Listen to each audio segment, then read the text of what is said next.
आज बात होगी महुआ, गन्ना और पलाश की। राजस्थान जीके के हिसाब से बहुत ज़्यादा महत्वपूर्ण है, इसलिए हम प्रत्येक रूप से आपको बताने की कोशिश कर रहे हैं। सबसे पहले महुआ। महुआ का वानस्पतिक नाम है मधुका लोंगोफोलिया। यह भारतीय उष्णकटिबंधीय पादप है। महुआ के ये जो फूल हैं जो बाद में फल में बदलते हैं, और ये इन्हीं फलों से शराब तैयार की जाती है। शराब तैयार करने में महुआ की छाल का भी उपयोग किया जाता है।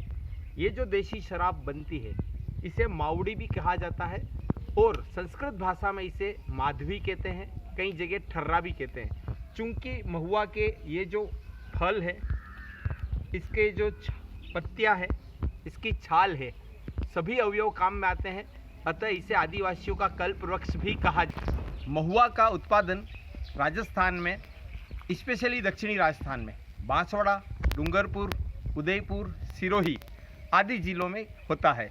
ये जो महुआ है, इसका जो फूलों का रस है या इसका जो तेल है, उसमें पूरियाँ सामान्य तेल की तरह पकाई जा सकती है। लगभग इसकी जो ऊंचाई है 15 से 20 मीटर तक भी जाती है।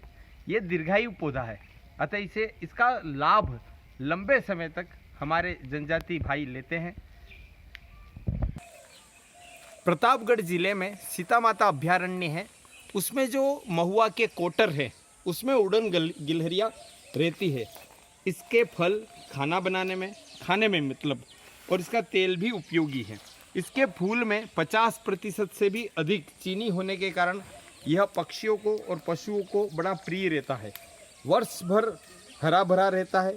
इसके औषधीय गुण की वजह से भी यह प्रसिद्ध है। अब हम बात करेंगे गन्ना की। ये जो गन्ना है भारतीय मूल का पौधा है, उपोष्ण कटिबंधीय पादप माना जाता है।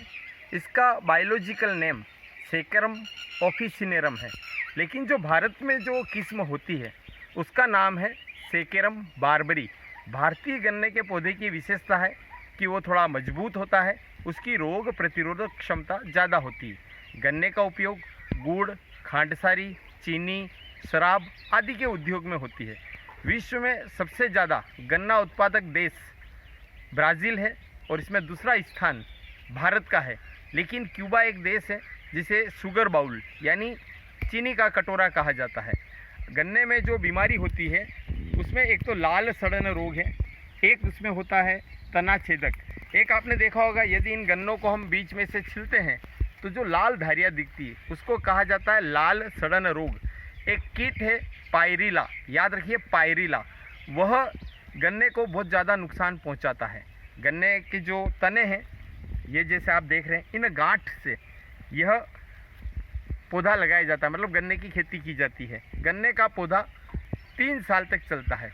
भार हासी फसल है, यानी इसके भार में बहुत कमी होती है, क्योंकि रस है, गर्मी के साथ रस सूखता जाता है। अब सबसे ज़्यादा ये वाटर कंज्यूमिंग फसल है, यानी पानी का उपयोग बहुत ज़्यादा होता है। भारत में गन्ने का सर्वाधिक उत्पादन उत्तर प्रदेश में होता है, लेकिन चीनी मिलें सबसे ज़्यादा महाराष्ट्र में है। ये जो गन्ना है ना, इसकी खेती के लिए गहरी दोमट मिट्टी चाहिए। गन्ने की खेती के लिए टेम्परेचर 21 से 27 डिग्री सेंटीग्रेड के मध्य रहना चाहिए, और बारिश 75 सेंटीमीटर से 120 सेंटीमीटर सालाना होनी चाहिए। गन्ने में गुणसूत्रों की संख्या 111 से 128 तक रहती है, अमूमन कई जगह 120 भी होती है। अलग अलग इनकी जो 5 प्रजातियां हैं उसके अकॉर्डिंग चेंज होती रहती है। बारिश में अगर 20 दिन तक लगातार बारिश नहीं हो तो गन्ने को सिंचाई की ज़रूरत पड़ती है। इसके साथ ही गन्ने को इक्षु भी कहा जाता है, और इक्षु रस भी कहते हैं। गन्ने का आप देख सकते हैं कि किस तरह से गन्ने के रस से गुड़ बनाया जा रहा है। इस गुड़ में लोहा बहुत अधिक मात्रा में पाया जाता है, लोहा यानी आयरन, और लोहे से ही अपन जानते हैं कि हीमोग्लोबिन का केंद्रीय परमाणु है, और उसी से आरबीसी बनती है और ब्लड का निर्माण होता है। तो ऐसे जो भी लोग हैं जिनको रक्ताल्पता, एनीमिया या खून की कमी की बीमारी है, उन्हें गुड़ को खाने की सलाह दी जाती है। गांव का बना हुआ ताज़ा गुड़ होता है ये आप देख सकते हैं कि जो गन्ने की पेराई की जाती है। अब देखिए पलाश।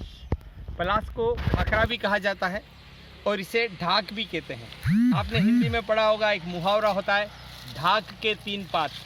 आप देखिए, जब भी ये आगे वृद्धि करता है तो हर बार चाहे छोटे हो या बड़े 3 पत्ती ही रहती है। यथा स्थिति के लिए इस तरह की बात कही जाती है। इसका वानस्पतिक नाम ब्यूटिया मोनोस्पर्मा है। पूरे राजस्थान में सबसे ज़्यादा पलास के जो जंगल हैं यह राजसमंद ज़िले में पाए जाते हैं। राजसमंद के अलावा अजमेर, पाली, सिरोही, चित्तौड़गढ़ में भी इसके जंगल हैं। इसके जो बीज हैं वह बीज पेट के कीड़े मारने में यानी औषधि गुणों से परिपूर्ण होते हैं। और इसकी जो आप देख सकते हैं, ये जो लकड़ी है या टहनी है, जो यज्ञोपवीत संस्कार होता है उसमें दंड के रूप में काम में लाई जाती है।